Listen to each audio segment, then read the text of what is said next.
D'acord, doncs, comencem, no? Estem en directe, si no va equivocat.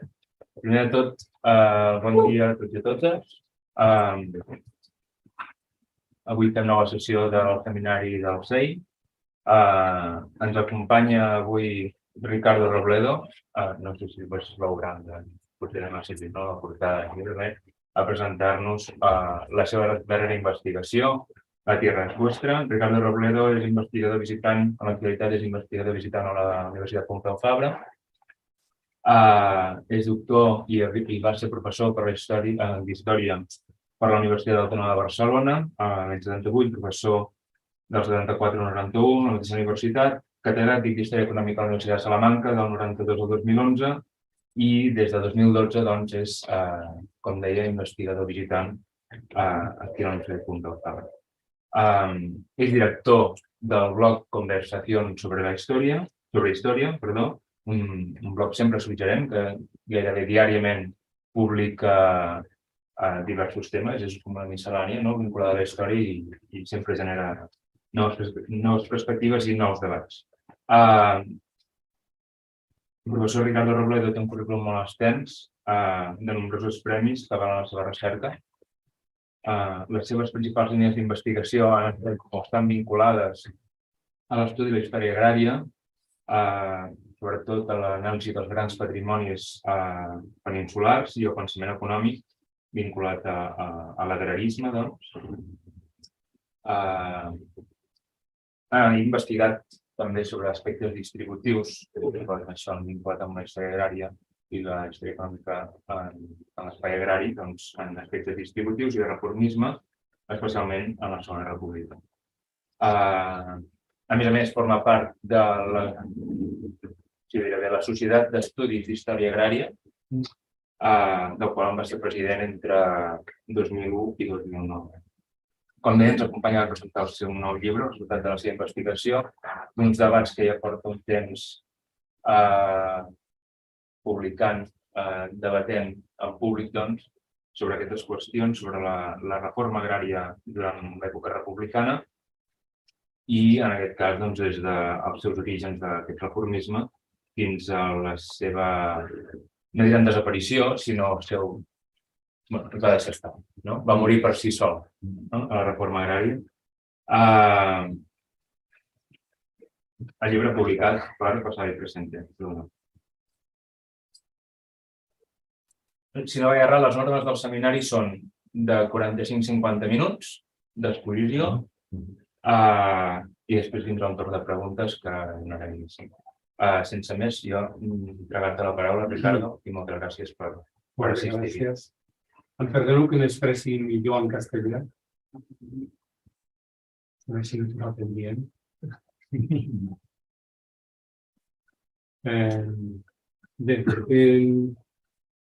Gracias a vosotros por vuestra asistencia. Gracias a Andreu, a quien me acaba de presentar. Bueno, este libro resume una parte de la investigación a la que me he dedicado desde hace tiempo, desde el año 91, o quizá desde el año 73, cuando presenté la tesis de licenciatura en la Universidad Autónoma de Barcelona. Yo tuve la suerte de tener en el tribunal o en la comisión a Jordi Nadal, a Josep Fontana y a Ramón Garrabó.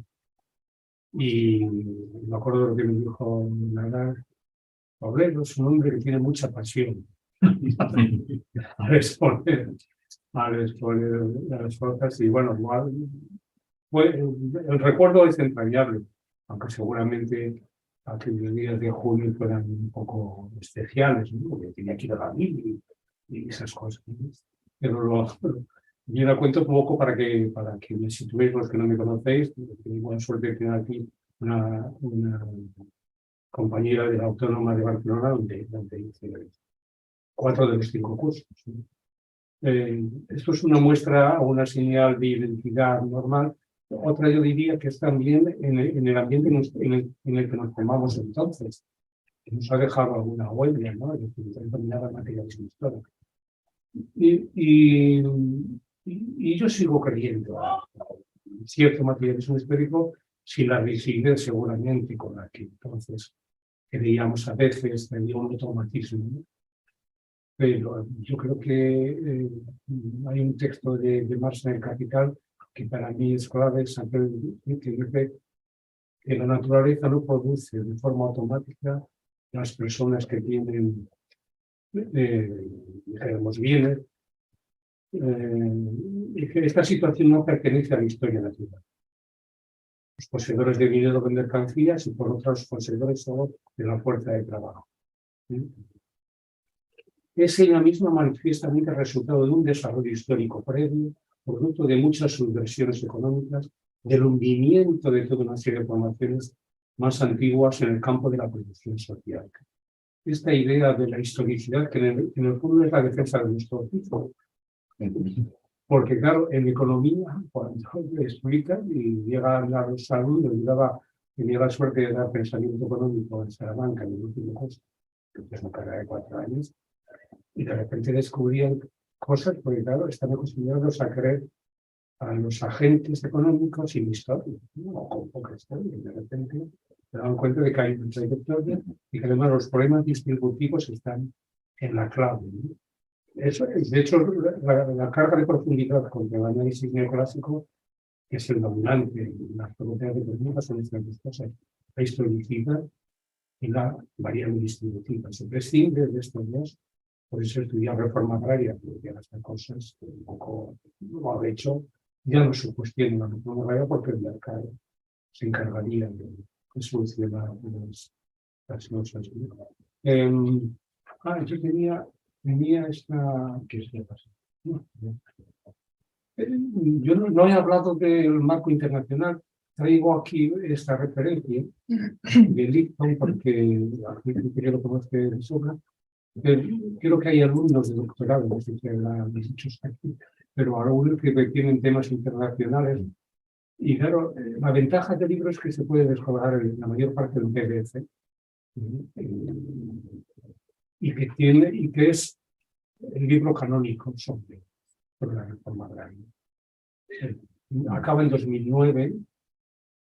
Es un hombre que además a la hora de escribir, de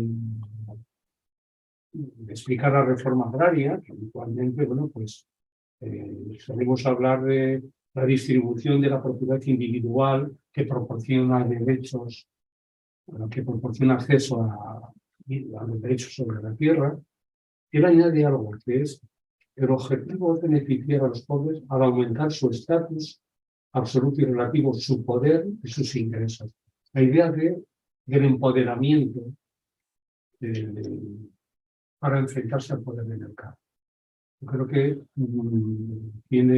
es una lectura aconsejable para todos los que estén interesados en algo, por ejemplo, tan clave en toda la reforma agraria, que es la siguiente: si hacemos y nos centramos en la pequeña explotación, ¿conseguimos aumentar la productividad o no? ¿Y hasta cuándo? ¿No? Evidentemente, este me dedica, no sé si 40 páginas al resumen de la literatura sobre esto. Y es impresionante, porque claro, es la clave, es decir, hay que decir, bueno, la productividad del trabajo o la productividad de la tierra, porque la productividad del trabajo, desde el neolítico, la gente está echando horas a la tierra, más tontos que un pan, que eso, ¿no? Pero otra cosa es la productividad de la tierra. Y ahí, bueno, habría que ir a hacer otra pregunta, pero ¿cómo la contabilizamos? ¿De forma monetaria o de forma natural?, dirían los economistas psicológicos. Es decir, te encadena una serie de preguntas, pero en todo caso es una buena guía. La respuesta más sencilla para los años 30 es que, efectivamente, la capacidad de creación dentro de la vida, aumentar la productividad, venía no parcelando los latifundios, pero sí accediendo al uso de esos latifundios que podrían ser explotados de forma a través de la fórmula de una comunidad de propietarios que tutelaba vida y vida técnicamente y de forma financiera, ¿no?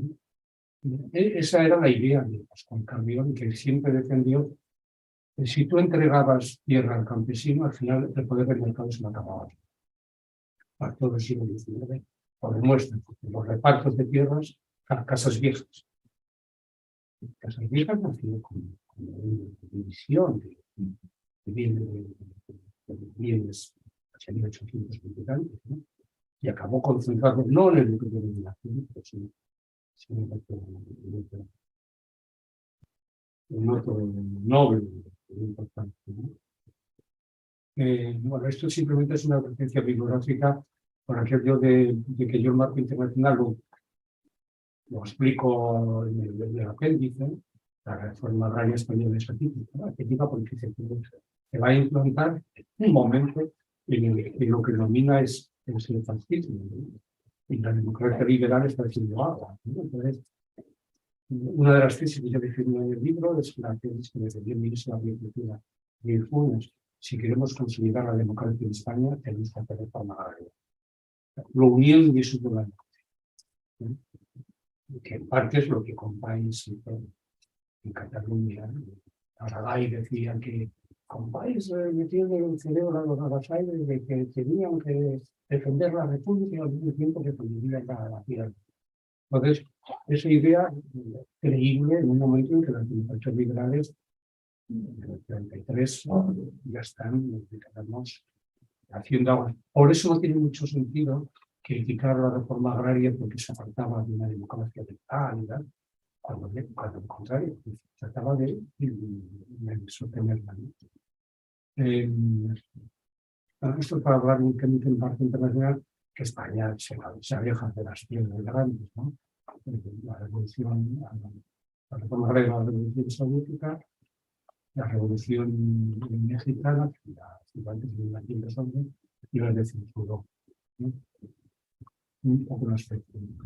El libro tiene una portada que no era la prevista. El libro se titulaba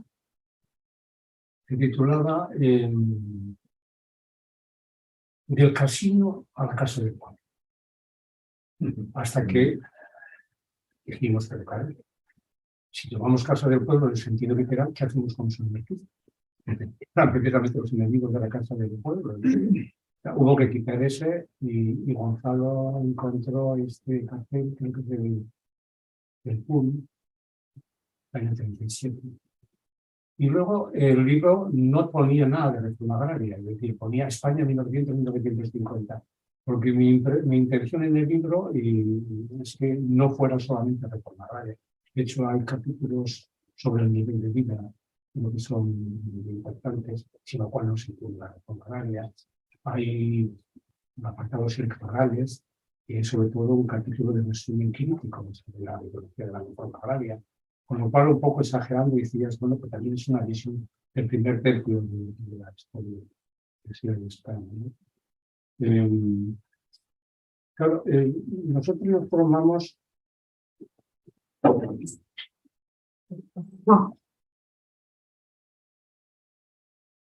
en los años 70, todos se acordará del monasterio de San Juan, donde nos formamos, y en algún instituto. Pero bueno, volviendo a, ya dejemos eso, el libro empieza con una cita de Polanyi. Polanyi es el gran crítico, el libro es del 44. Entonces es la persona que más ha criticado el funcionamiento del automatismo del mercado. La economía del mercado tiene una lógica que al final, si tú dejas que funcione, al final te llega una situación próxima al equilibrio, ¿no? Entonces, claro, por ahí deja esto diciendo que hemos hecho algo que parece que va contra, ¿no? Lo que denominamos aquí es un elemento inexorablemente entrelazado de institución. La empresa más extraña. Y es como imaginaros que nace un hombre sin brazos. Hay fallado, ¿no? Separar la tierra del hombre y organizar la sociedad con el fin de que satisfaga las exigencias del mercado inmobiliario ha constituido una parte vital de la concepción utópica de la economía del mercado. La concepción utópica de la economía del mercado, que es que hoy, en 2022, creemos que se puede mostrar que era abierto, ¿no? Bueno, el esquema que yo pensaba, y ya me consumí de una parte, se ajusta más o menos a este esquema. Las sinergias y rupturas del paradigma, cómo salir de un tema que estamos desde los años 70 hablando de reforma agraria, que ya parece que pasáis todo, y cómo salir de un pozo que en parte está agotado, ¿no? Y luego bueno, voy siguiendo el esquema donde se asentaba el ambiente dominante de la historia política en los años 70 y social. La ley de base del 32 muy rápidamente, un balance menos negativo de una ley que es muy criticada, abordar el concepto de la conflictividad, que yo creo que es para mí el más novedoso, sobre todo porque permite un seguimiento desde el 31 al 36, luego un repaso rapidísimo a las elecciones y algo que es ocurrible, que hubiera ocurrido si sería algo que estéis aquí en los visto. Bueno, la salida de un pozo agotado supone romper con el colegio invisible. Y el colegio invisible era fundamentalmente pues, el libro de Malefakis que está por aquí. Esta es la primera edición que yo la tengo castigadísima, se me ha descuartizado de uso, ¿no? Y entonces, luego Ariel la ha ido suavizando con estos amarillos. El resto de esta portada creo que es de Alberto Corazón, era muy dura, ¿no? Y no es el título de la edición inglesa, porque figura la revolución campesina que alguien está. Pero bueno, romper un poco era romper con el reinado de Malefakis, ¿no? Y más o menos en la etapa de uno, biológica o académica, tienes que matar al padre. Y yo creo que el libro se lo carga bastante. Posiblemente yo soy tributario, lo sigo siendo, de la parte, yo diría, sustancial de lo que él hace, de puentes y esto. Pero hay errores, errores estadísticos. De momento, los 500.000 y pico asentados no pudieron ser. Y además, la pregunta que yo hago en una candidatura es: ¿de dónde sacan así? Porque no lo sé. La fuente que utilizaba Malefakis era el boletín de Lina. El boletín de Lina no estaba en todos los sitios, pero si vas hasta el mes de junio, julio, ahí no están las cifras en Sevilla, en Córdoba, etc. Yo no lo digo. Luego hay algunas cosas que tienen sin valor simbólico. Las sumas no coinciden. Las sumas no coinciden. La suma en general de asentamiento no coincide. No, es poco, pero ya mucho que un libro que ha estado 50 años, que alguna vez no haya dicho. Bueno, le ocurre dos o tres veces.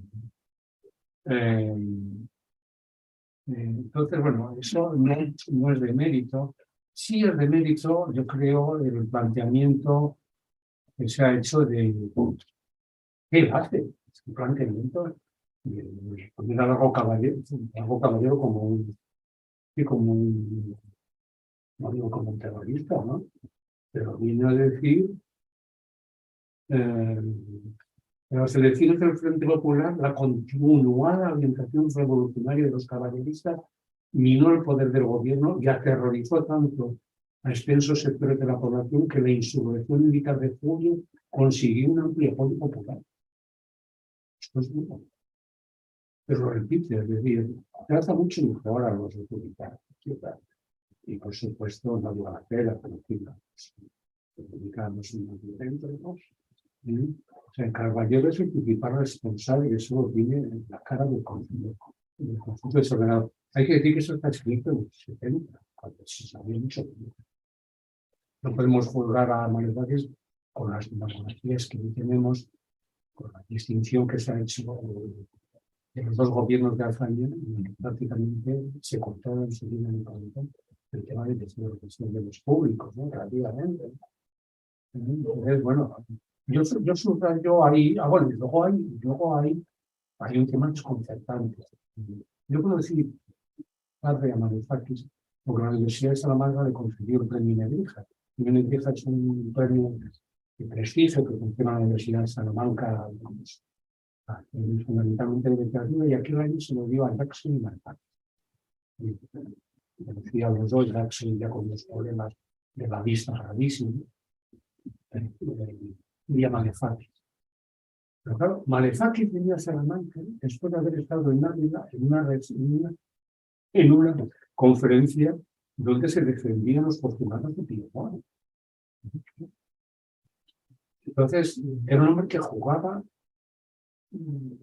a una gran ambición. Esto lo sé por diversas fuentes, pero ayer, la revista de la asociación me encargó un artículo gráfico de hacerle llegar los libros el Ledesma, porque la parte no se distinguía con su generosidad. Sacó un artículo que cuando le etiquetaron a Martínez dijo que eso no lo publicaba. Y al final salió una revista occidental. Yo saqué un artículo, yo en el año 12-13 me dediqué bastante a leer la literatura revisionista de Álvarez Tardío, Fernando Rey, Alberto Niño, claro.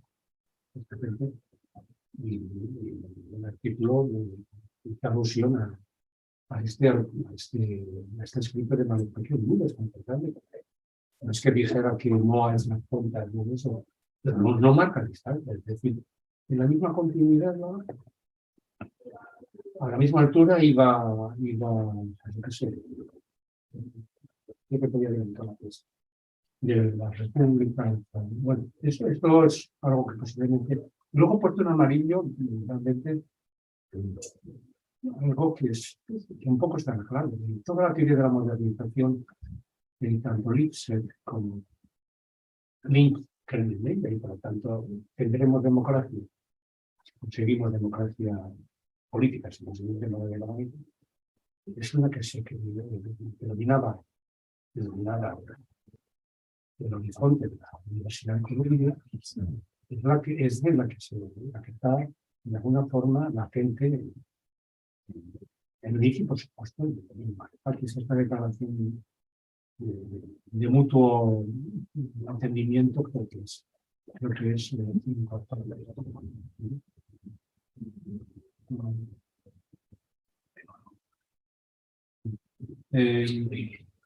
Entonces, yo decía que para salir un poco agotado hace falta, como siempre, yo creo que esto es una propuesta también para todos nosotros.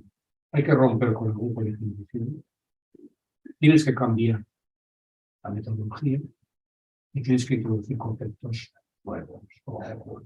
Yo creo que esas tres cosas es lo que he intentado hacer, ¿no? Entonces, en el caso de cambio, en el caso de ampliar el foco, yo amplié el espacio, es decir, hay más Españas y hay más problemas que el tema meridional, que es muy importante. Como no va a ser importante una región como Andalucía que tenía casi 5 millones de habitantes, 4,6 en 1931. Por poca coeficiente que hubiera, tendría que tener espacialmente mucha representación. Aunque luego, cuando haces, y yo lo hago a veces en el libro, por habitante, las comparaciones no son tantas. Pero bueno, en todo caso, hay que salir del espacio meridional y descubrir el espacio gallego, por ejemplo. Para comprender una cosa, que el problema gallego de agrario ya estaba resuelto en la mayor parte del 27, que la República no dio el paso para acabar del todo con el tema de los foreros, foristas, que querían acceder a la tierra y tenían que pagar más de lo que se pretendía. pero también para entender una cosa, que la reforma agraria española meridional la hace los españoles, que la hace un personaje que me parece una haber descubierto desde el año 91, que es Adolfo Vázquez Munárquez, que por cierto, nace en Vilafranca del Penedès en el cuartel de la Guardia del año cuando estaba en Comarrués. Y luego tiene un papel importantísimo en ejecutar la reforma. Lo que es en ejecutar la reforma agraria en el 31-33, en el Frente Popular, luego hace la reforma agraria que no se hizo en España e intenta hacerlo en México, a través de dirigir en California algunos proyectos del gobierno mexicano. Ese es uno, y el otro es Peña Novo. Luego es un nombre de la Orga, de Casares Quiroga. Sería la cuota que el gobierno provisional ya. Y este es un personaje que yo creo que viene de la Galicia profunda, pero de la Galicia verde, y de repente lo dejan en la Extremadura y debió quedarse donde estoy, ¿no? Y asombra la capacidad ejecutiva que tiene. Peña Novo haciendo la intensificación de cultivos y metiendo, ¿no? Peña Novo se convirtió en el enemigo número uno de los terratenientes españoles. Iban a poder, porque creyó que la reforma se podía ejecutar. ¿Cómo? A través de un decreto y a través de los ingenieros que lo contaban. Pues bueno, abordar el caso gallego llegaba una vez y luego, evidentemente, el caso de los abasaires, ¿no? Tenía un conocimiento muy somero de Vidal, con ese artículo seminal, hay que decirlo, luego de Monumentos, luego la tesis de Andreu y otros. Pero bueno, creo que he intentado hacer un resumen de cosas que vienen después y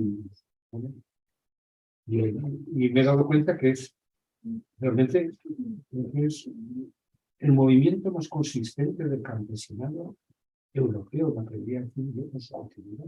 No sé si es ajeno. A diferencia de otros conflictos que hay, pues, atribuidos hay una volatilidad aquí. Aquí sí que hay un seguimiento que prácticamente desde, no voy a decir desde la trinchera, pero desde la Primera Guerra Mundial, eso permanece con algo bueno, que hace muy difícil sostener el ciclo del fascismo y el pequeño partidario. No se da eso.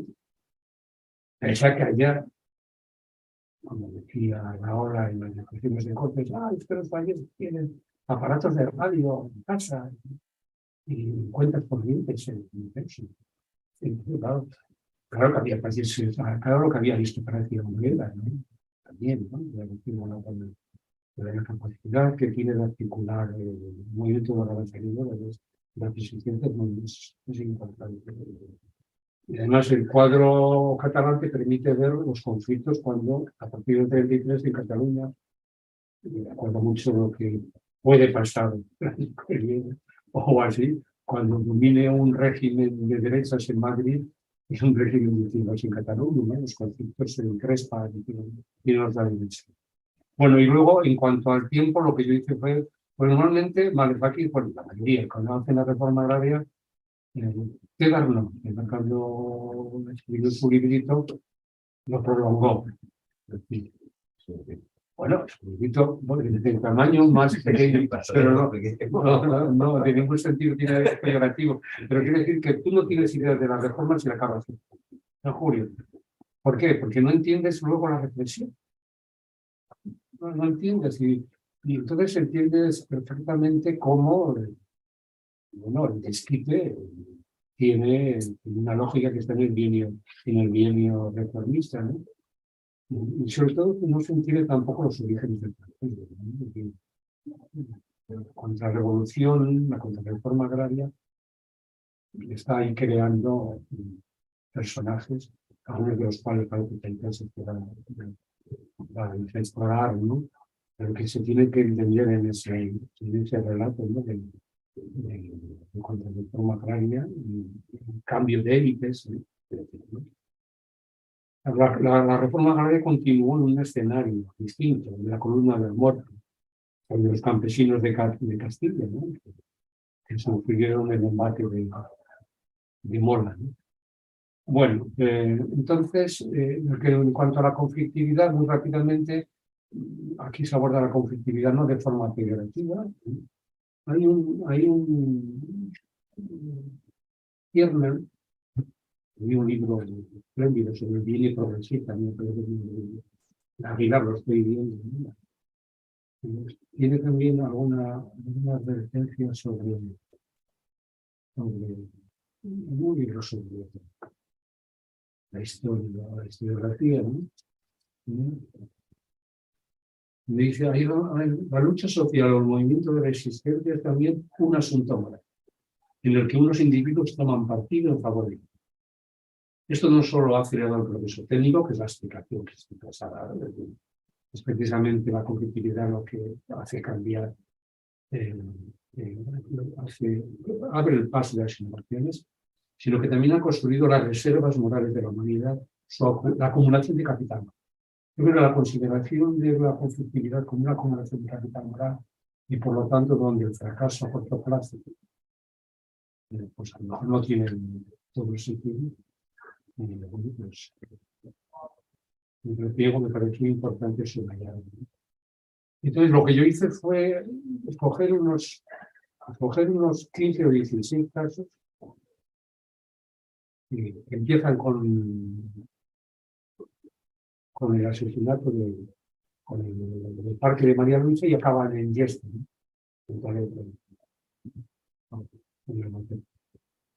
Fines de mayo.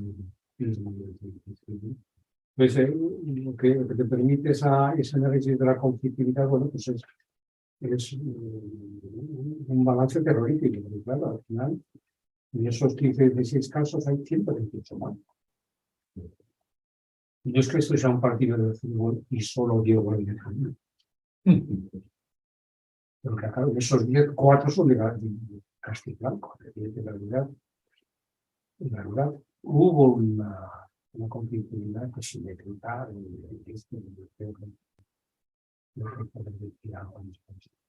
pero bueno, la idea de... Bueno, no sé si... No, muy bien. Sí, el discurso dominante. El discurso dominante en el que nos educamos la mayoría digo la mayoría, ¿no? Por favor, los 4 o 5, los 4 o 5 que estamos aquí, o 3, no sé, no. Es decir, por una parte, el reformismo agrario, ¿eh?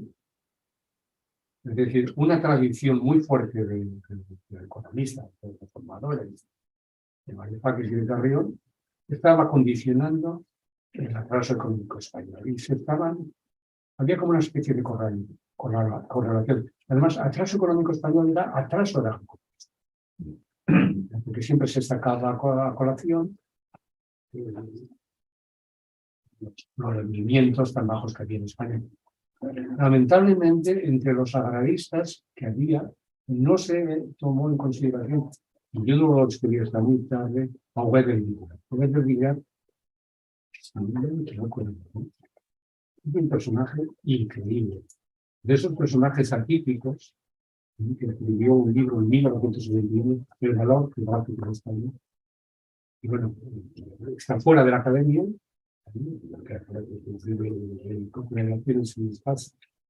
igual se el primero que hizo todo el tema de la edafología en España, y yo me dedico en el apéndice a la reforma agraria vista desde el punto de vista medioambiental, vista desde la perspectiva medioambiental, y creo que no existe. La tradición que teníamos nosotros era muy productivista.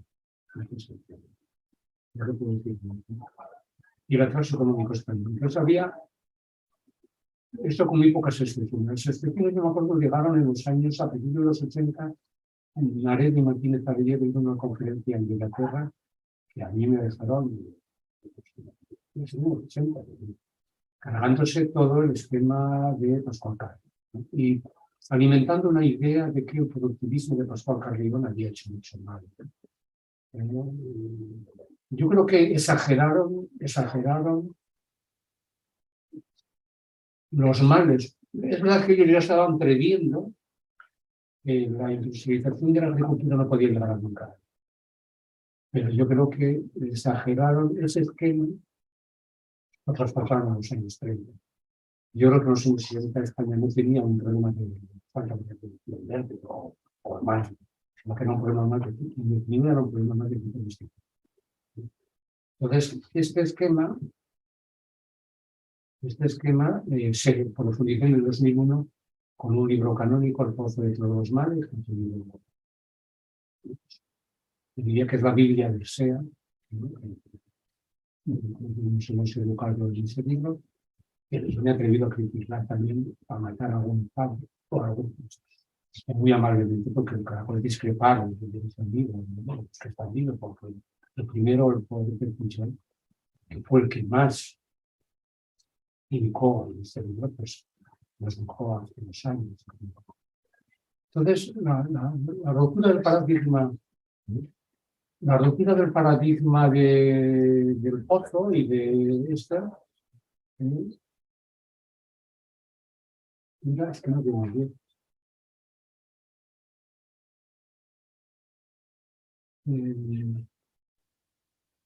Sí, hay unas restricciones medioambientales y hay unas restricciones tecnológicas. Y esas restricciones, esas dobles restricciones, o de semillas, querían hacer funcionar. Es decir, tú no puedes trasladar a la agricultura española el modelo de los forestales, pero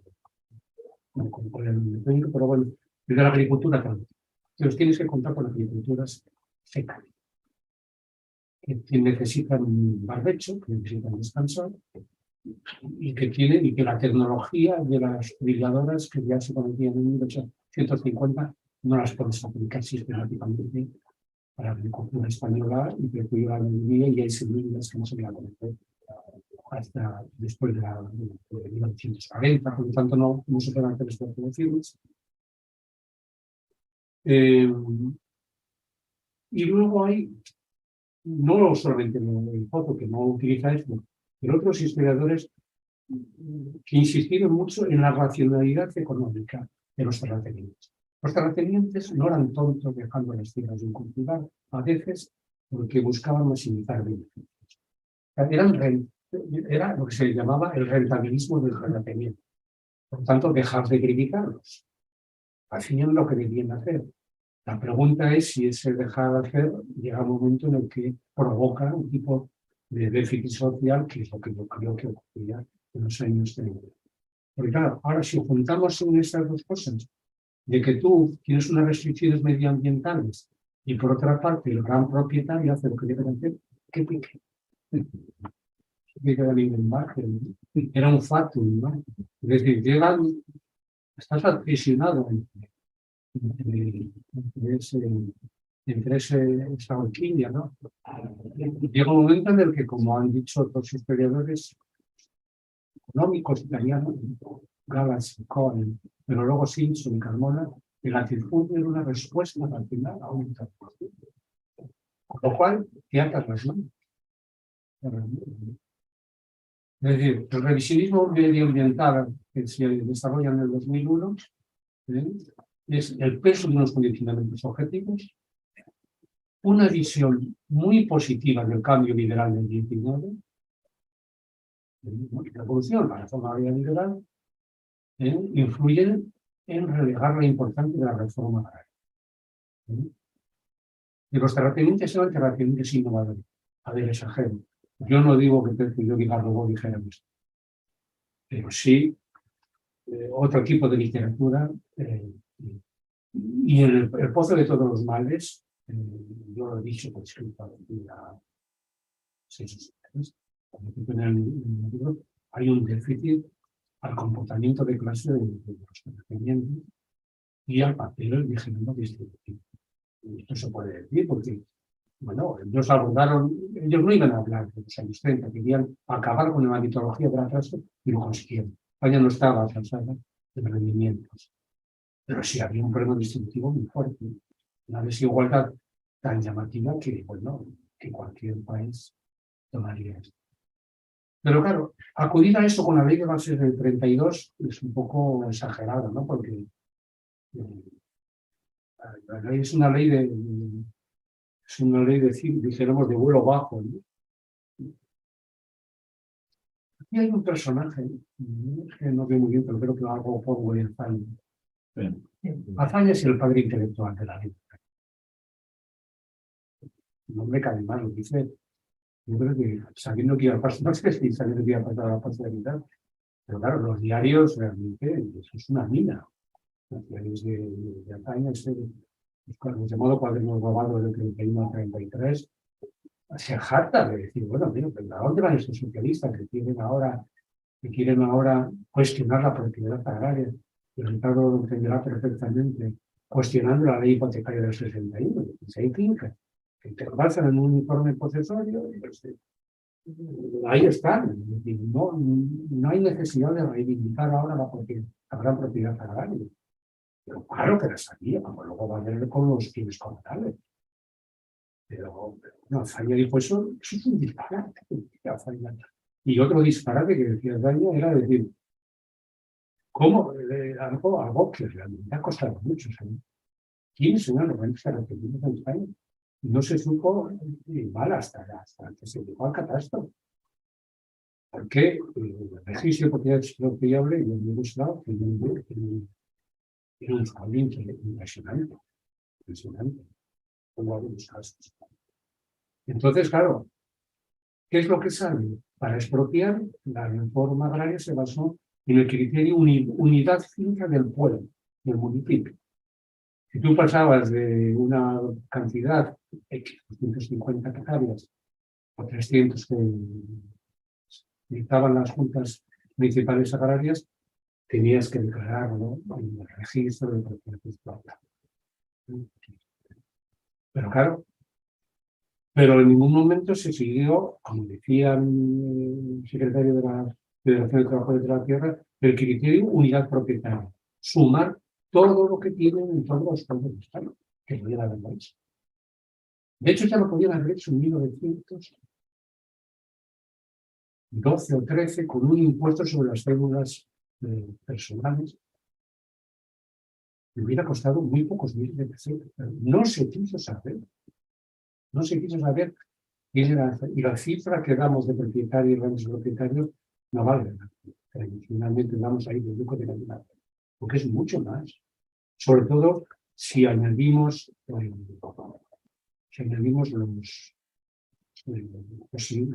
grupos familiares. Es tremendo. Capacidad. Malefakis mismo se impresiona y dice, pero es un poder, por eso son las contradicciones.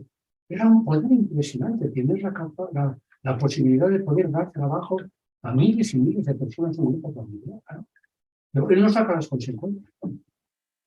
Se asombra de que sumando los grupos familiares y se firme y se pasa para abajo. Yo lo he extendido a la provincia de Ciudad Real, es que, como es lógico, esos grupos de Álvarez de Toledo tienen una capacidad tremenda. Bueno, creo que esto es mucho. O sea, por lo tanto, hizo una reforma políticamente correcta. Entonces, pese a todo,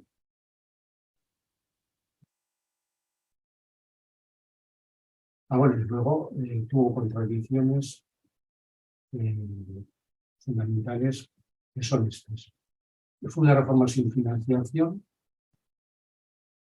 y muy sujeta a la ortodoxia presupuestaria, digamos, keynesiana, pero era lo que se hacía. Keynes, la Teoría General de Keynes es del 36.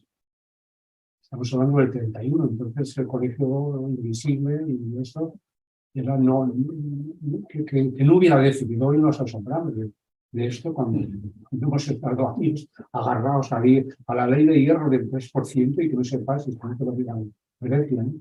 Entonces, un poco ese esquema neoclásico presenta, no del todo, porque Azaña es más sensible, llega un momento en el que tiene que acudir a intensificación de cultivos municipales.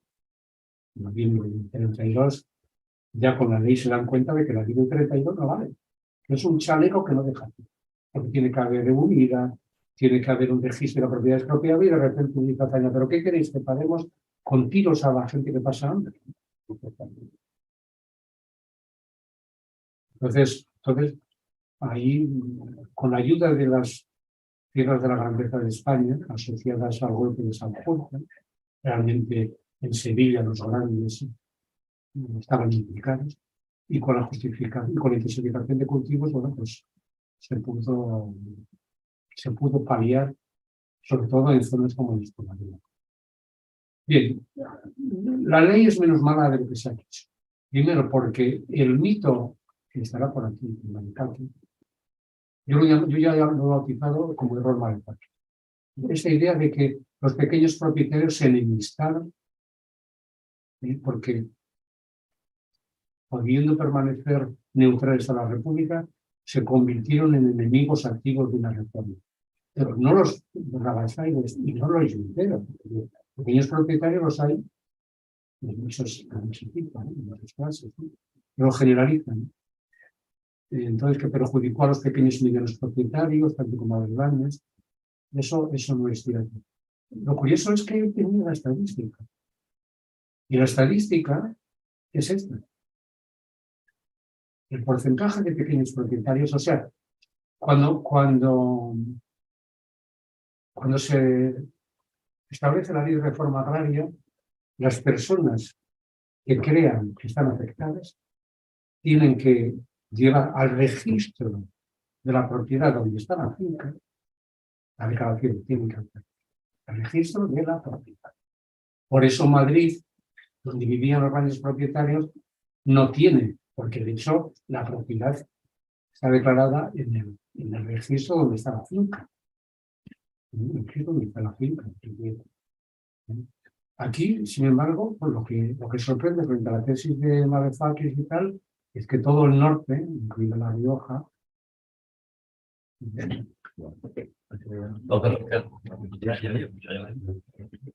¿Se toca la pantalla? sí.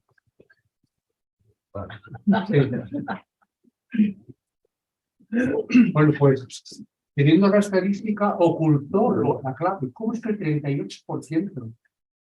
El 38% de las declaraciones efectuadas por Sotbel estén en catalán. Madefakis se calla. No alude para nada. Yo me encontré en el mercado de los encantes, que era una evidencia, un montón de papeles de Rabasaires denunciando a los propietarios. Por la presente denunciamos a tal, la fórmula que sea, que tal fulanito tiene tal y tiene tal.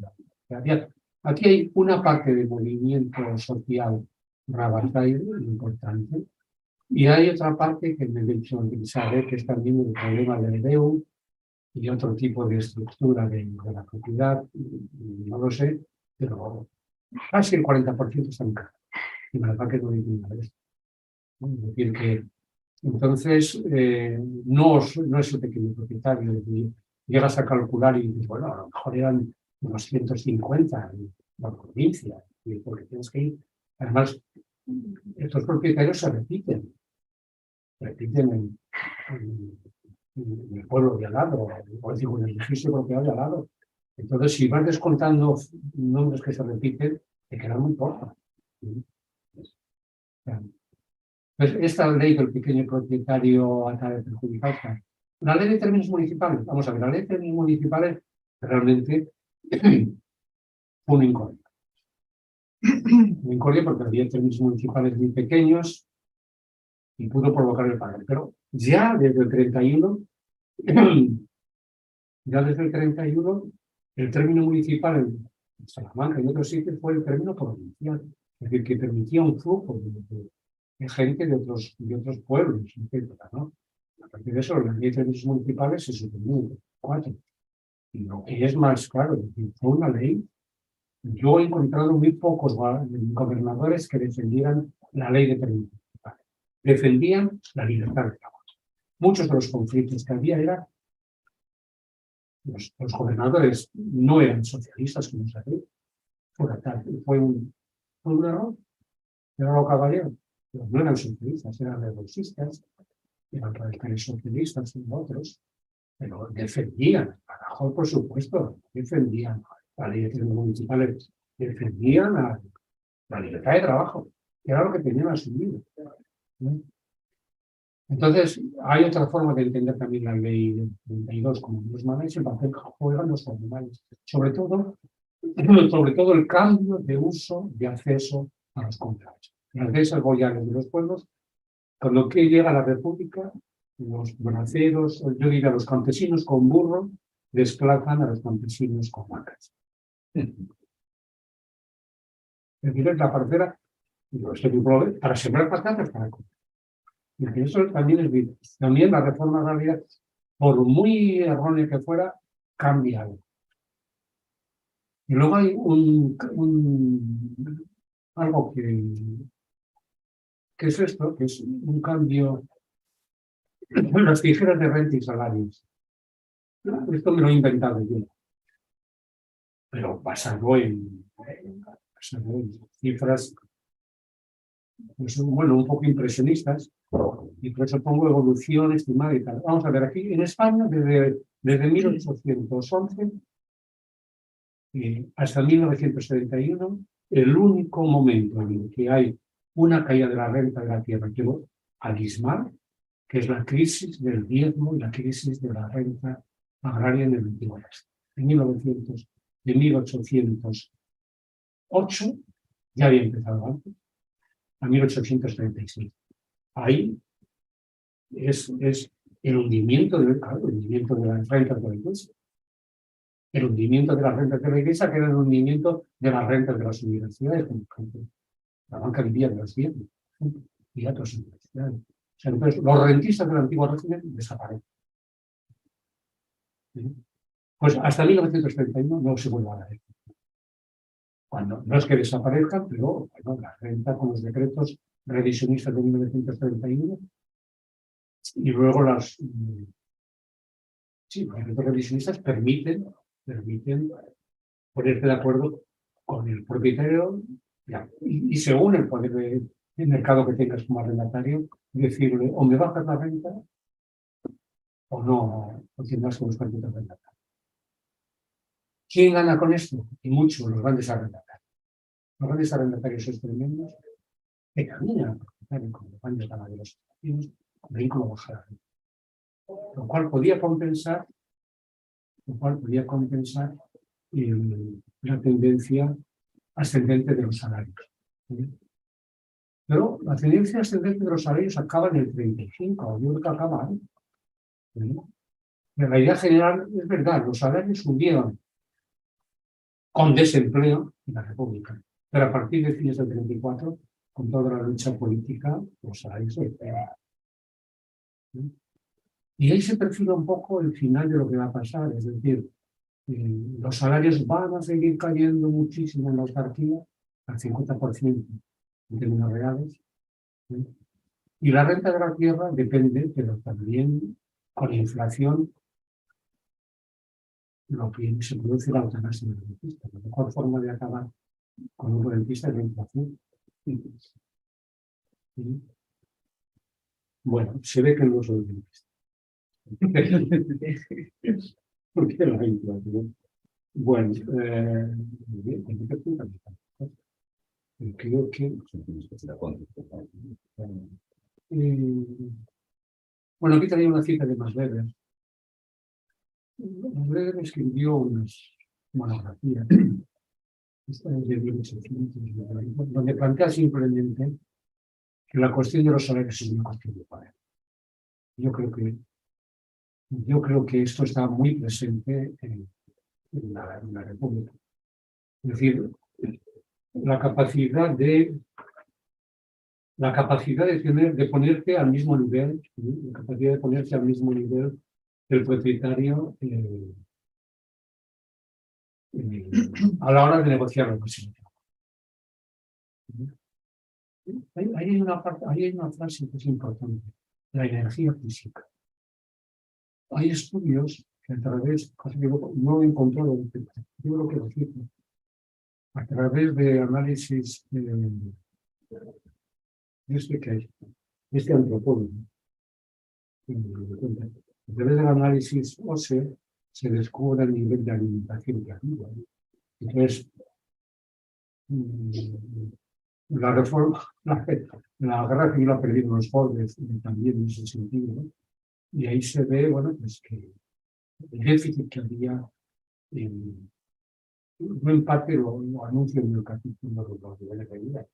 Es decir, esta gente no comía proteínas, y era una alimentación muy baja.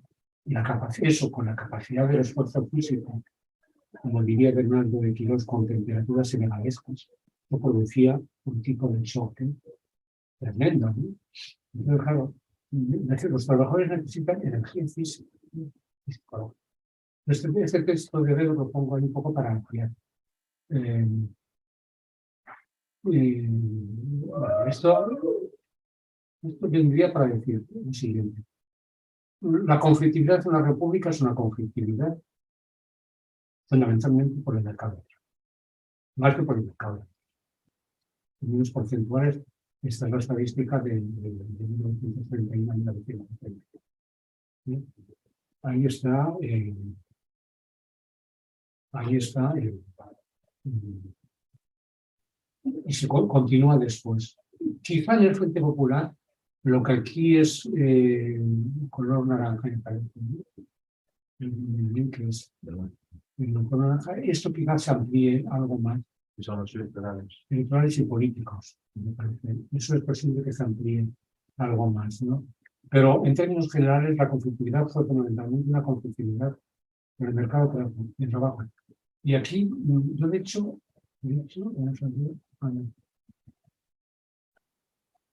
así, yo empiezo el capítulo con dos círculos que marcan un poco, que marcan el capítulo.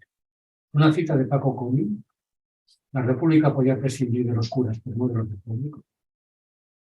Y otra de Manuel Valver, que es importante porque demuestra la capacidad que tienen los militares de controlar el meollo de la política, yo diría, y del mercado de trabajo.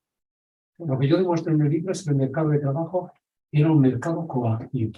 Es decir, no era como hoy cuando hay una protección sindical, en el que pues, un sindicato y van con propuestas y tal. Es que, claro, no hay por lo siguiente.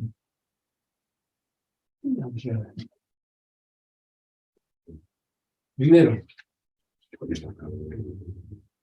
tengo mapas y tal, porque el patrono o quien tenía su influencia siempre tenía. O sea, la idea es que el mercado de trabajo fue un mercado militarizado en la Segunda República, tanto en el bienio progresista menos como sobre todo en el segundo.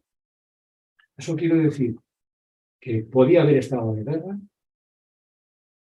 y por lo tanto ponía el arma, por lo tanto el mercado de trabajo tú dirás no puedes negociar, dependías de la Guardia Civil, que era un cuerpo paramilitar, y por lo tanto en el momento en que entra la jurisdicción civil, dependes totalmente de la jurisdicción, en cuanto que la Guardia Civil da el parte y entra en la militarización, no puedes negociar de ninguna forma y te va a juzgar un tribunal militar.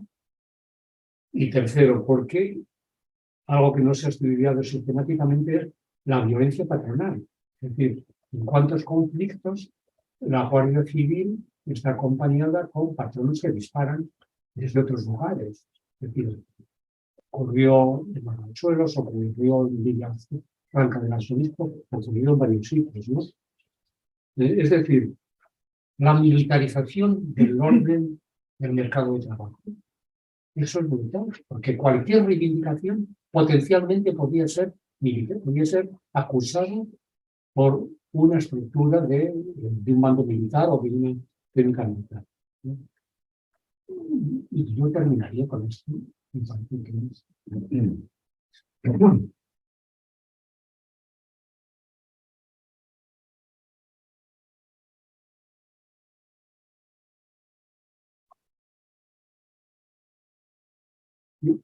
Yo creo que hay un poder del mercado que se intenta y varios casos de niños, pero que eran muchos casos del mundo, que era muy difícil de decirlo. Pero claro, aquí llegaron hasta encarcelar, como encarcelaron en Salamanca, Torres, Castaño y alguien del Roque. Pero es tremendo, es decir, la idea, sobre todo por la idea de impunidad que tienen, ¿no? Hay un bueno, esto es un cuadro de Villa de Madrid, que donde las mujeres aparecen acusadas de querer defender el amor libre y cortar la cabeza, no sé qué. Y realmente cuando ves la portada de la obra de las mujeres del Villa de Don Fadrique, como portadoras de ideología, no sé, del Rayo de 68. Es un poco. Esto es muy importante. En el Parque de María Luisa se aplica la ley de fugas.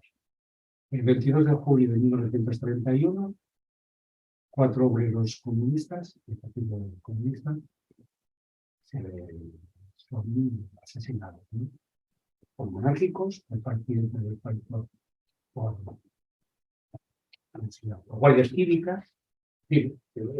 La monarquía todavía está mal, ¿no? Fijaos en esto. Los ministros Miguel Maura y Largo Caballero rivalizaban el 21 de julio en cuanto a la forma de cerrar la mayoría de centros sindicalistas. Pero no nos olvidemos de una cosa. Hay conflictividad social desde abajo, pero la hay desde arriba.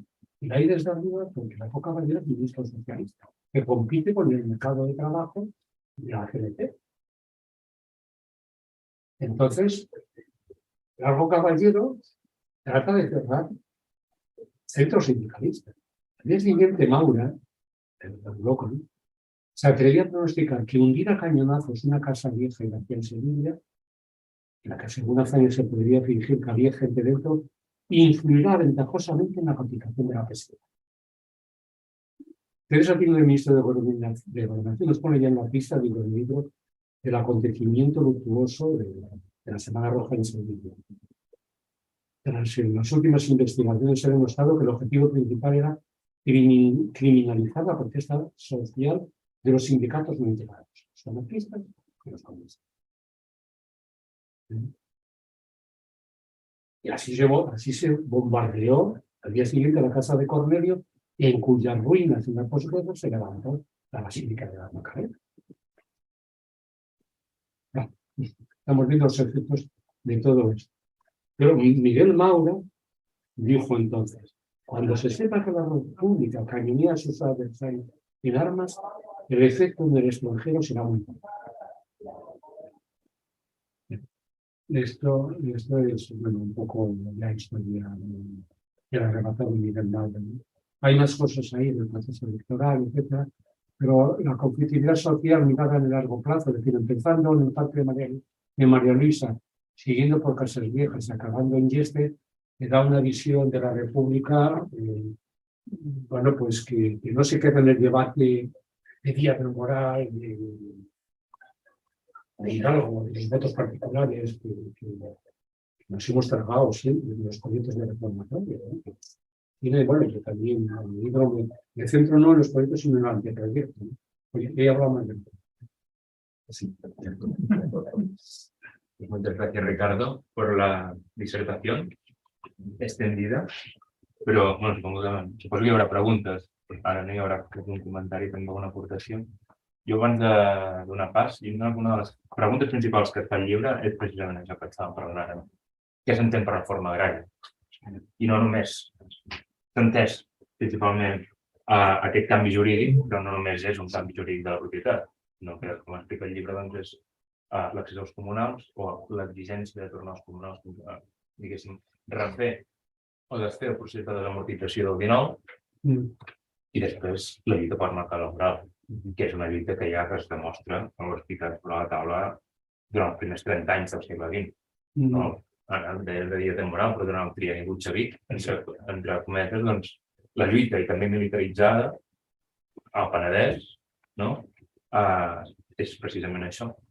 És una vida com a mercat de treball que està militaritzat, que el propietari com a Guàrdia Civil estan allà revisant els contractes que s'havien aconseguit amb la negociació col·lectiva, entre col·lectiva, és a dir, els sindicats i el propietari, no?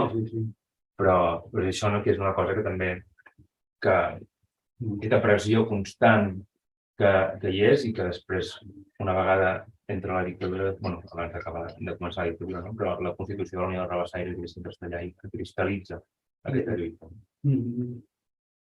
Sí. Yo defiendo la reforma agraria amplia y añado el adjetivo tanto formal como informal. Porque hay una reforma agraria, es decir, este hecho que ha dado lugar a que Extremadura intente cambiar la fecha del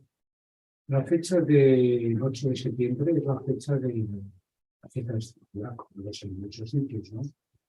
Pero hay un movimiento social que trata de reivindicar como fiesta de Extremadura el 25 de marzo, en conmemoración de la gran ocupación de tierras del Frente Popular.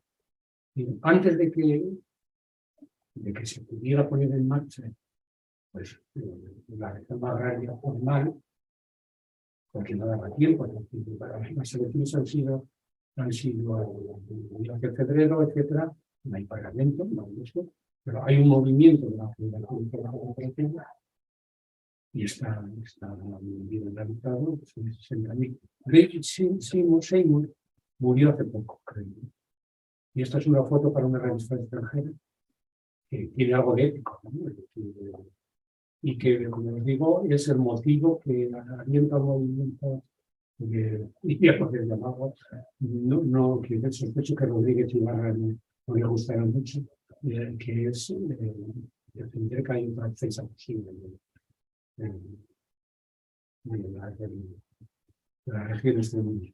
Claro, y esto es una reforma agraria, que luego el LIDA legaliza. Por lo tanto, si ampliamos el concepto de reforma agraria a más aspectos y tenemos en cuenta la reforma agraria informal, tienes muy claro por qué en el 36 la gente tiene muy claro. Lo primero que hay que hacer es una contrarreforma agraria.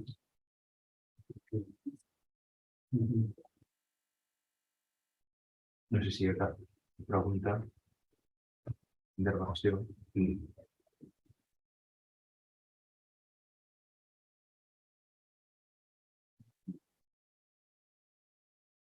No sé, com que està... No, estaba mirando una cosa porque planteaba Ricardo esto de los pequeños propietarios, ¿no? Y no me he leído el libro, ¿eh? Entonces pues bajo quizás y no. Pero cuando decías, supongo que llamativo es el hecho de la biografía que hizo hace ya unos años, ¿no? Emilio Majuelo sobre Ricardo Zabalza, ¿no? Sí. Claro, es Navarro. Y en ese sentido, en la dirección que tú apuntabas sobre lo que Malepa situó como esta protesta o los pequeños propietarios que surgieron contra la República, claro, a través de la lectura, que esa sí que la hice de esa biografía de Emilio por amistad y por interés, evidentemente no se corresponde en absoluto, ¿no? A esa realidad un poco de los... Un movimiento de los colonialistas. Yo creo que se ha generalizado la distinción esta entre pequeña propiedad y conservadurismo social. En parte es lo del saco de patatas, del sobre Mario, pero que viene por otros autores, no necesariamente marxistas. Que hay una inercia. Hay un libro de con hipocresía, un poco hacia la defensa de la que una gran parte de la libertad de unión también defiende viene de los grandes, de los pequeños propietarios, ¿no? Que no tienen poco dinero. San Benito, ¿no? Federalizado, ¿no? Aunque no es incompatible con aquello que se planteaba sobre los campesinos, pequeños campesinos o propietarios castellanos, como José de Castilla. Claro, pero lo que asombra tremendamente es que los pequeños propietarios que tuvieron esto, luego la represión fue proporcionalmente mucho más importante que en Cataluña. Es decir, cargarse a 2.000 en España, tiene 1.500 en Salamanca, la retaguardia es tremenda. En Valladolid también. En Valladolid. Entonces, claro, son nudos y apareados. Es decir, acusas, pero si tuviste alguna simpatía en algún momento o fuiste maestro o lo que sea, ¿no? Te cayó la represión, ¿no? Es tremendo. La represión en lugares donde no hubo guerra, en el norte, la mitad de la España norte, ¿no? Y vivimos, y más ahora con la ley de memoria democrática y tal, yo creo que no hay día que no haya un recuerdo de lo que significó la República, de lo que significó ahora, pues que siguen pensando en otra forma de memoria histórica, ¿no?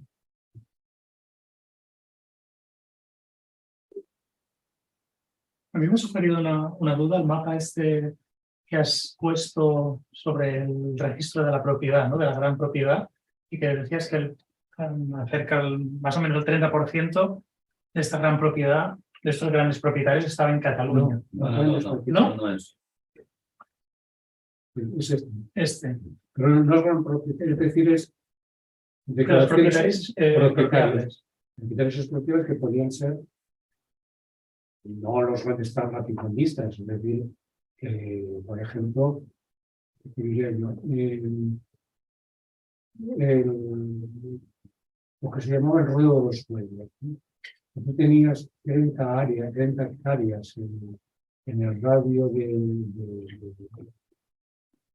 los 2 kilómetros del pueblo, ¿sí? Tenías que inscribirte como un propietario expropiado. O si tenías que regar algo que no, es decir, que no es latifundio. Es decir, en el caso de Cataluña no estamos hablando de latifundistas de Cataluña, sino de los pequeños propietarios o medianos propietarios. Es decir, está también el varón de disponibilidad. Si me equivoco, no lo sé, esto se me considera aquí. 8,8 hectáreas. 8,8 hectáreas.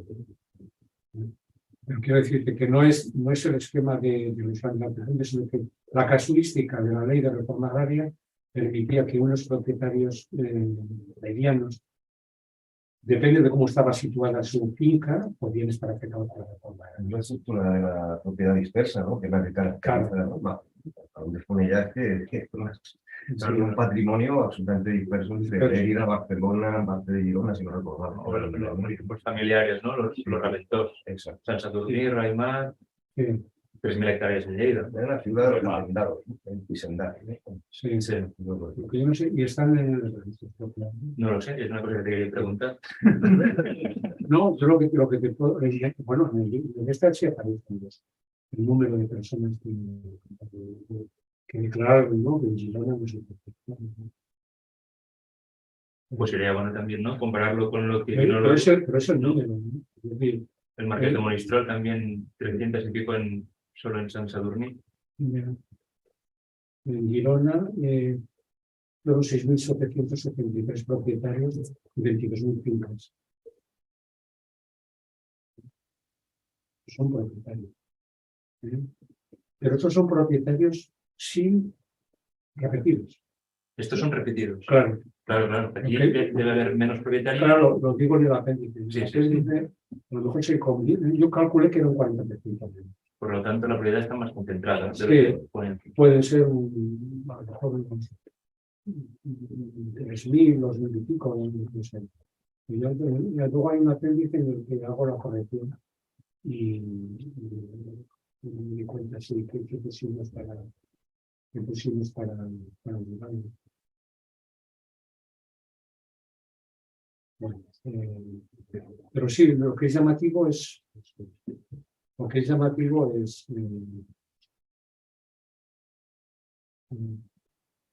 el pensamiento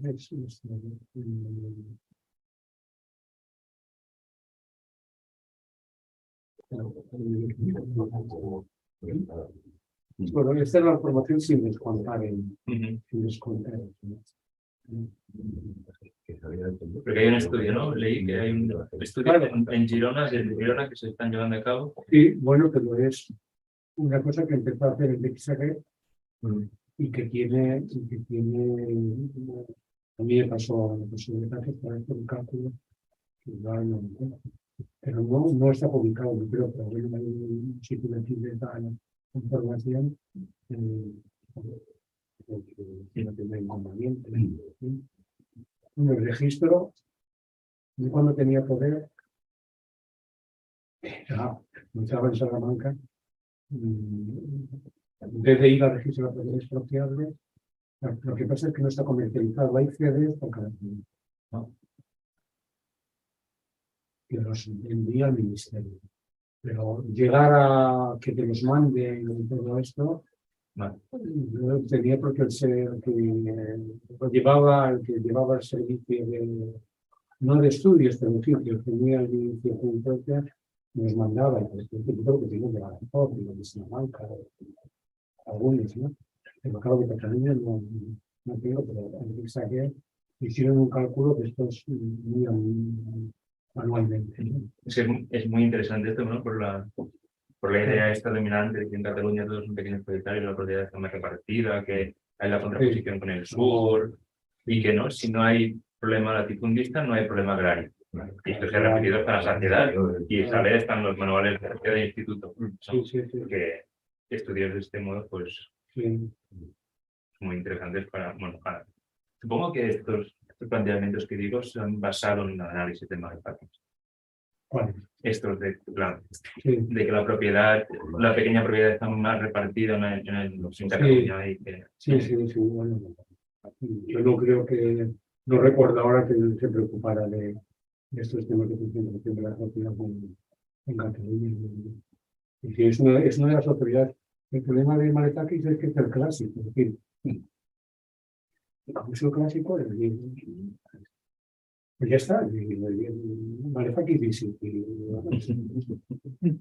no, es decir, dice, pero no dice bien.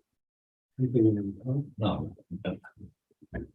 Se me permite, en todo caso, yo creo que tú eres, ya te lo dije, elegante en la parte final de discusión historiográfica, elegante con Malefarquis, porque Malefarquis ha de recordar que en el año 70 fue un libro muy importante. Y lo fue. Muy importante, ¿no? Que nos abrió el horizonte.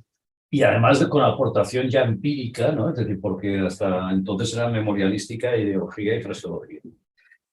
Pero lo que tenemos que aprender todo el mundo es de que en 2014 no puede repetir lo mismo que en 1970.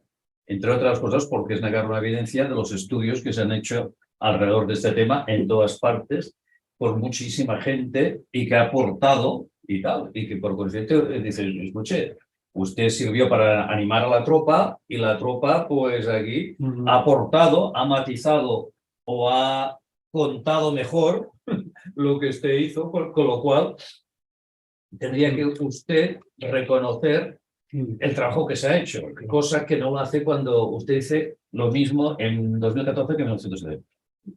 Y por eso los del gremio, los de la profesión, pues hemos de ser educados, pero también contundentes en esto. ¿Por qué? Porque el problema luego es cuando trasciende de nosotros y se explica a otras personas y vamos al medio de la cuestión, que es el medio político, de cuáles son los orígenes de la guerra civil.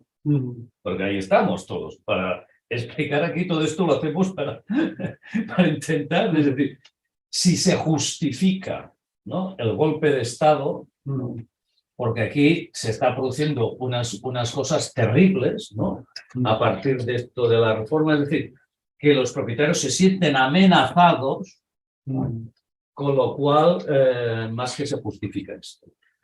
Los sucesos de Yeste que tú explicas, explican claramente que es al revés. Es decir, que en mayo del 36 se está demostrando que las fuerzas y cuerpos de seguridad del Estado actúan como han actuado prácticamente siempre y que mantienen a raya a todo el mundo, con lo cual lo que justifica el golpe de Estado es de que no es que haya descontrol, porque el control social y la propiedad está. Está. Realmente. Y el tema este que es por bienes comunales y tal, lo explica muy bien, ¿no? Entonces, el problema de Varoufakis, es decir, de repetir es no darse cuenta de que no puedes ya sostener, como están haciendo ya no los revisionistas, sino los que desempolvan los libros de los 40 para repetir lo mismo, ¿no? Es decir, la justificación del golpe de Estado, ¿no? Yo creo que es el elemento fundamental de tu libro, que explicas, ya te lo dije, la conflictividad social a partir de tal, y sobre todo introduciendo elementos que hasta ahora a nosotros no se les había dado tanta importancia, sobre todo desde la historia económica, que es, por ejemplo, elementos de economía moral. Siempre hablamos de los trabajadores, ¿no? Y los propietarios, que no tienen. Coño. Coño. Y claro, es decir, cuando tú aquí explicas y reexplicas de que a veces, para no decir siempre, la gente no vota por sus intereses, sino por su identidad. Claro, es decir, no es de decir, tú como eres pobre, votas a los pobres. Esto sí que es proteccionismo y tal, ¿no? Es decir, se vota por identidad, no por intereses, ¿no? Entonces, pues los propietarios, como los trabajadores, como los campesinos y tal, pues actúan a veces por cosas que aparentemente no entran en la lógica económica, ¿no? Y por último, con los pequeños propietarios, que a mí me ha gustado el mapa del 36, de cómo queda, ¿no? Es decir, el fracaso, ¿no? De digamos así, del golpe de Estado. En el caso de Andalucía es más claro, porque las zonas de pequeños propietarios es la que quedará en zona republicana, ¿no? Y no es de la oriental en contra de la occidental, ¿no?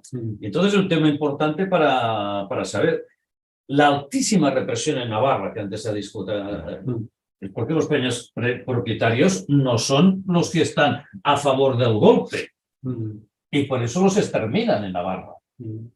Sí, ahí estamos, ¿no? Zarzaguda, el pueblo de las viudas. Hay unas investigaciones de ¿Entiendes? Es decir, aparte que necesitamos explicar mejor qué es un pequeño propietario, aparte de eso que no lo podemos hacer con horquillas fáciles, pero luego intentar explicar estas cosas que cuando ves la realidad y no te cuadra ya, pues tienes que ver pues que hay otros elementos de identidad más ideológicos, de sentimientos, de economías morales, digamos de tal, que intervienen en los conflictos. Y por consiguiente, los propietarios en la contrarrevolución de los 40 pues irán contra criterios económicos a exterminar a esos jornaleros, ¿no? Me recordabas, Andreu, cuando hablabas, claro, Nadal, además, en el año 73, creo, 74, publica El fracaso de la revolución. No volvió a reeditarlo, no volvió a rehacerlo. Y es un libro que podéis leerlo, pero claro, paralelamente iba animando, no solamente él, sino que animó un montón de investigaciones que tienen una imagen muy distinta a la del fracaso de la revolución industrial. No me de que es como tú dices, dejó el libro, que a mí me parece bien, que ese libro puede dejarse y puede reimprimirlo porque tiene que marcar, pero no hizo ninguna aportación, ninguna de todas las cosas que se fueron haciendo cuando reedita su libro de 2013 o 2014, ¿no? Entonces, claro, no hay eso es una edición que la hace Fusi y está tan mal hecha que muchos de los artículos no sabemos cuándo están escritos o de dónde han salido.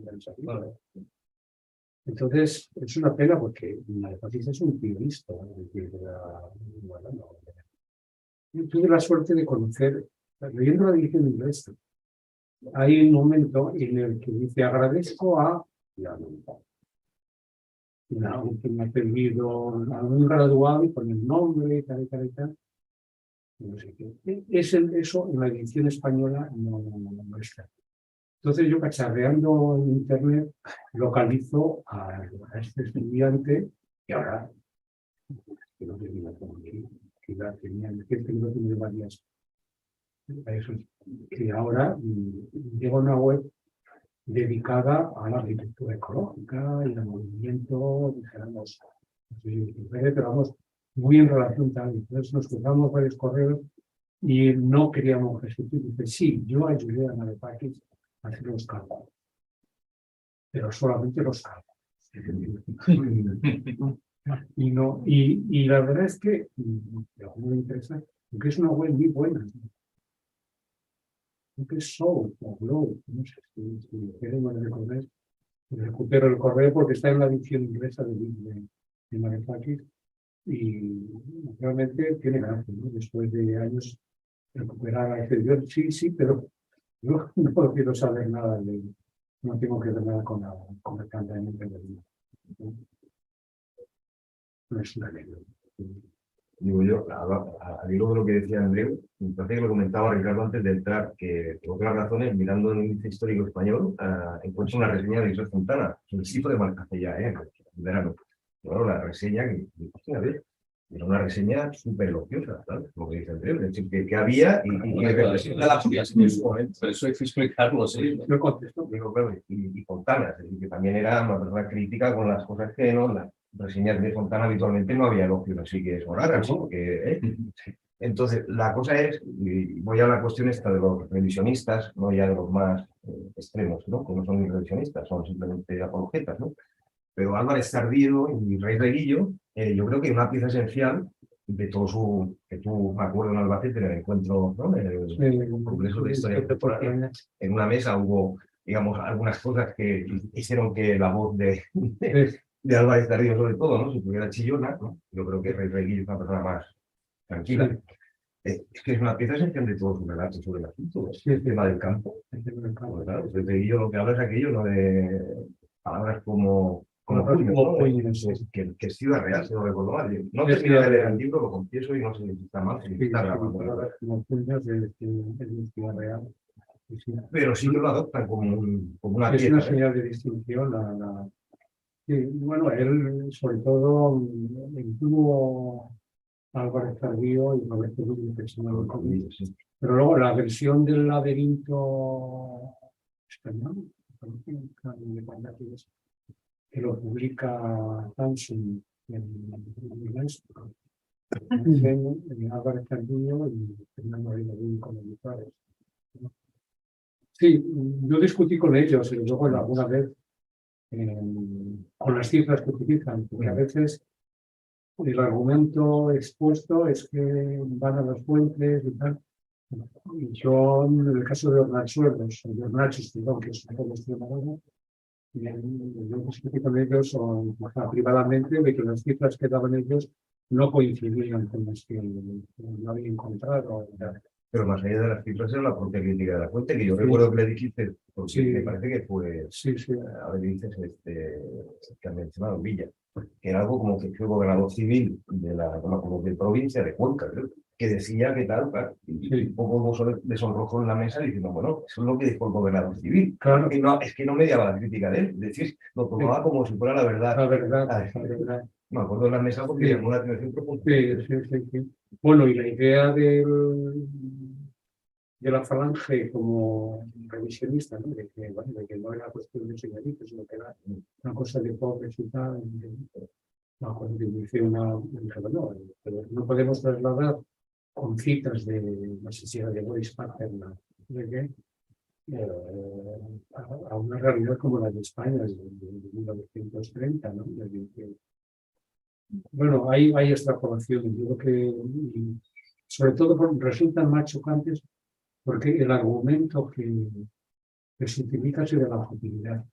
Tenía por aquí, cuando se conmemoró el 20N, en Facebook, publiqué un parte del artículo de Vázquez Montalbán en 1992 y he subrayado en rojo esto, ¿no? La idea de la tacañería de gente que tal, que de repente ven que son parciales. Y tan peligrosos como ellos son los que piden objetividad, porque era una imparcialidad. Porque el propietario de la casa de Canadá ¿qué es lo que defendía de que nosotros, a mí me va a pensar un historiador, bueno, ya me lo dicho. Este es un historia parcial. No, bueno, ¿y por qué los escribió este objetivo? Es decir, porque tomas partido, es decir, nadie puede no tomar partido por una cosa. Otra cosa es que tú muestres que los datos que pones son correctos, ¿no? La interpretación, ¿no? Y esta cita de Vázquez Montalbán, el artículo está en el País. Si ponéis Vázquez Montalbán en 1990 o Facebook, si no lo tienes, Javier, Sí. Sí, yo lo tengo en Facebook. Yo lo Ah, tengo tienes en en el Facebook. En el Facebook Yo no de- tengo Facebook. Anda, la busco, no entiendo. Es lo alternativo. Pero está muy bien. Es la columna última que hacía Vázquez Sí, Montalbán. la de atrás. La de atrás. Y Cuando compraba un empieza con 1992 y ya. Y realmente la cita final, ante el protegido de la casa del caballo y la pistola en la mitad de la televisión. Debajo de Dios y la imparcialidad. Pero bueno, yo creo que la forma de vender la cientificidad y aquellos objetivos y nosotros hemos encontrado. En alguno de los escritos que hice en el libro de Mercedes Justa, de la colección de color azul de la Universidad de Zaragoza, o en alguna otra cosa, identificaba vamos que llamaba estudiar la objetividad. Bueno, en este sentido, Ricardo, si me permites, toda la perspectiva que abres de la reforma agraria no es solamente como una reforma de tipo económico, ¿no? Es una reforma de carácter político. A mí me ha recordado todo esto de la creación del Estado del Bienestar post Segunda Guerra Mundial, que luego se ha racionalizado en parámetros económicos, pero en aquel momento todas las reformas que se hacen son de carácter político, porque qué racionalidad económica tiene crear un sistema de asistencia social universalizado, la nacionalización de la gran empresa, son reformas de carácter puramente, lógicamente, tiene una dimensión económica, ¿no? O todas las reformas agrarias que se realizan tras el 45 no se hacen por una racionalidad económica, sino por una racionalidad política. Vamos a estabilizar los sistemas, no puedes tener unos regímenes políticos con esas bolsas de pobreza tan grandes. Y yo pensando lo que planteabas, que Guillermo lo ha comentado, de que la narrativa dominante en los libros de texto de la reforma agraria es este intento de crear una sociedad de clases medias que fracasa y que esto es muy conveniente luego cuando llega la transición, porque esta sociedad, gracias a los milagros económicos del franquismo, se ha creado esta sociedad de clases medias y digamos, las teorías de la modernización casi en un continuo desde Azaña, los tecnócratas, Felipe González, ¿no? Grosso modo, y ahora que ha hecho los 40 años del gobierno del 82, es que estas narrativas vuelven a estar encima de la mesa, una y otra vez. El otro día escuchaba, y me hago spoiler por lo que diré esta tarde en la presentación del libro de Xavi Domènech, ¿no? Pero el otro día escuchaba a un representante de la patronal diciendo en la tele, sin vergüenza, él un poco, pero sin vergüenza ajena, diciendo que esto que los sindicatos planteen aumentos de salarios y IPC, es que esto no se puede demostrar objetivamente, es decir, económicamente, esto no es demostrable. Hombre, que hay un problema técnico que hay que solucionar para ver en qué casos podríamos aumentar los salarios. Ya. ¿De qué estamos hablando? ¿No? De la imposición de los intereses de clase. Depende de cada caso, ¿no? Pues dependerá de cada caso, ¿no? Y correlaciones de fuerzas y tal, ¿no? Y que en este sentido me parece que tu planteamiento desde los años 30 y anteriormente, que es muy conveniente para replantear la manera como que pensamos estas cuestiones más puramente técnicas y dejamos lo político prácticamente lo institucional y lo electoral, ¿no? Cuando lo demás también tiene una reflexión política. Creo que tienes la presentación del libro. Y ya vengo calentito.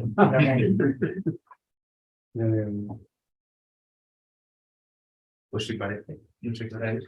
Bueno, Bueno, será ahí, cuarto. pues, Si hay alguna otra intervención, si Ricardo quiere hacer otra aportación. No, pero ya, estamos casi 2 horas, ¿no? Sí, sí. La verdad es que yo me encuentro muy a gusto. Pero bueno, será cuestión de ir a otro sitio. Habrá que comer, entonces. Doncs, bueno, moltes gràcies als assistents, als presents, als assistents més enllà de la pantalla, a Ricardo per l'explicació i no sé, convocar alguna altra sessió, no? Pues queda en l'aire i moltes gràcies a tothom.